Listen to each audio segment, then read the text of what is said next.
बहू और बुलेट। घर के बाहर फट फट फट की जोर से आवाज हुई।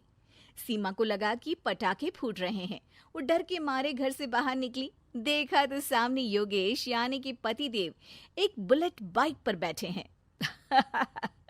अरे डर गई क्या? बाइक लेकर आया हूँ तुम्हें घुमाने के लिए। सच में? मुझे लगा पटाखे फूट रहे हैं। अरे पटाखे भी फूटेंगे और मिठाई भी बटेगी। माँ को तो बुलाओ। माँ भी बाहर आ जाती है। अरे योगेश बेटा, इतनी जल्दी आ गया? और ये गाड़ी किसकी है? साहब की है? हाँ माँ, तुम्हारा बेटा साहब से कम है क्या? मेरी ही है। अरे बेटा, इतनी बड़ी गाड़ी ले ली, इससे तो तू घोड़ा ही ले लेता। महंगी पड़ी होगी ना? माँ महंगी सस्ती छोड़ो और मिठाई लाया हूँ, गांव में बंटवा दो। अरे बंटवा क्यों दो? पीछे बैठो, गांव में बांट कर आते हैं। सब खुश थे। योगेश गांव के बाहर एक कोयले के खदान में मजदूरी करता था। मेहनत और अकल से उसने वहां ठेकेदारी का काम सीख लिया और सूझबूझ से ठीक ठाक पैसा बनाने लगा। गांव में बात फैल गई कि योगेश के घर धमाका गाड़ी आई है। ऐसी गाड़ी पहले कभी किसी ने गांव में तो देखी नहीं थी। योगेश और माँ गाड़ी से वापस घर आ जाते हैं। बेटा, बाबूजी ऊपर से देख रहे होंगे और आशीर्वाद भी दे रहे होंगे तुझे। वो होते तो उनको भी घुमाता माँ। पूरे गांव में नाच नाच के मिठाई बांटने जाते। जैसे मैंने नाच नाच के बांटी थी जब वो अपने लिए एक साइकिल लेकर आए थे। बस बस, बाबूजी दो बात भी सुनाते कि फटफट वाली फटपटी ले आया। सीमा आगे कहती है, अपने लिए तो ये गाड़ी ले आए और मेरे लिए? अरे ये गाड़ी तुम्हारे लिए ही तो है। पक्का मेरे लिए है? अरे पक्का तुम्हारे लिए है। अगली सुबह जब योगेश सो रहा होता है तो उसे बाहर से गाड़ी की आवाज आती है। वो घबराकर चिल्लाता है, चोर चोर, मेरी गाड़ी ले जा रहा है, चोर चोर। माँ भी जागती है और योगेश के साथ दरवाजे की तरफ भागती है। जैसे ही दोनों बाहर निकलते हैं तो देखते हैं कि सीमा गाड़ी चला रही है। अरे बहू, नाक कटवाओगी क्या?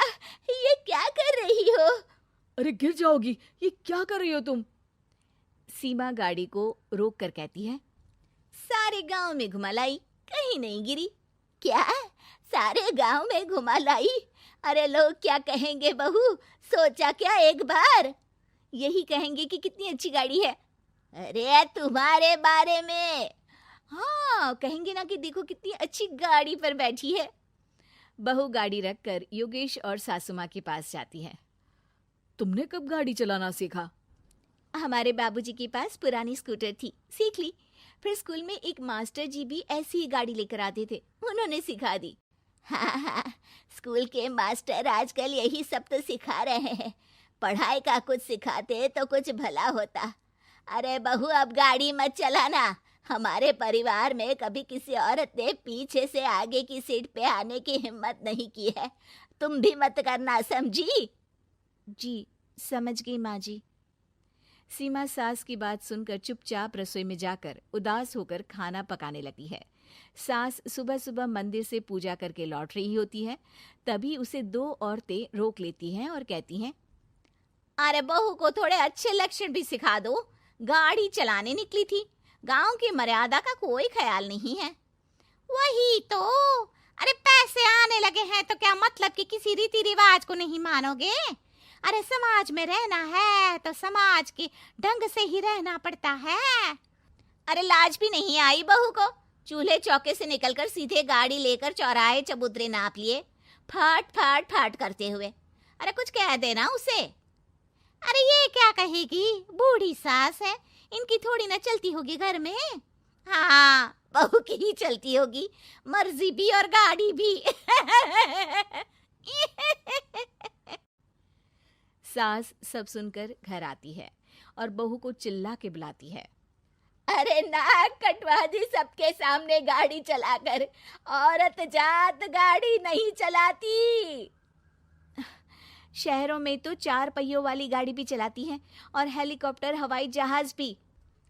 शहर में थोड़ी ना रहती हो मैडम साहिबा। आज के बाद गाड़ी से ही नहीं, यूं भी निकलना बंद तुम्हारा घर से। माँ सही कह रही है, कहीं भी जाना हो तो मुझे बता देना, मैं लेकर चलूंगा। आज माँ को तुम्हारे कारण कितनी बातें सुननी पड़ी। इतना कहते हुए योगेश वहां से चला जाता है। बारिश की वजह से कारखाने के रोड पर कीचड़ रहता है, इसीलिए योगेश गाड़ी घर रख कर जाता है और किसी से लिफ्ट लेकर कारखाने पहुंचता है ताकि नई गाड़ी गंदी ना हो। लेकिन शाम को इतनी तेज बारिश होती है कि उसे वापस आने का कोई साधन ही नहीं मिलता। बारिश बढ़ती जाती है। रात के 11 बज जाते हैं। रास्ते में एक नदी का ब्रिज है। अगर उस पर पानी आ गया तो योगेश कारखाने में ही फंस जाएगा। पूरी रात भूखे प्यासे बितानी पड़ेगी। घना अंधेरा, बिजली की कड़कड़ाहट और तेज बारिश। राजेश डर भी रहा था, ठंड से कांप भी रहा था। तभी उसे रोड से आती हुई एक रोशनी दिखती है। वो देखता है कि उसके सामने एक बाइक आकर खड़ी हुई है। वो ऊपर वाले को धन्यवाद देकर उस बाइक वाले आदमी की तरफ बढ़ता है, पर पास जाकर देखता है तो भौचक्का रह जाता है। सीमा, तुम यहाँ इतनी बारिश में गाड़ी पर? पहले बैठो तो, नदी ब्रिज पे आ जाएगी तो जाना मुश्किल हो जाएगा। योगेश गाड़ी के पीछे बैठता है। सीमा गाड़ी चला रही है। मैंने तो तुमको पहचाना ही नहीं। गाड़ी की आवाज तो पहचानी होगी ना। अरे पर मुझे नहीं पता था कि तुम आओगी। अच्छा किया कि तुम आ गई। माँ नहीं आने दे रही थी, पर हमेशा पति पत्नी की रक्षा थोड़ी ना करेगा, पत्नी को भी तो करनी चाहिए।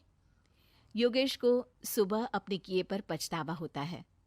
उसकी आंख में आंसू आ गए जो बारिश की बूंदों में बह गए थे। उसके बाद सीमा को सास ने और योगेश ने खुशी खुशी समाज की सीमा लांघने की मंजूरी दे दी। अब वो जहां भी जाती फट फट फट गाड़ी पे ही जाती।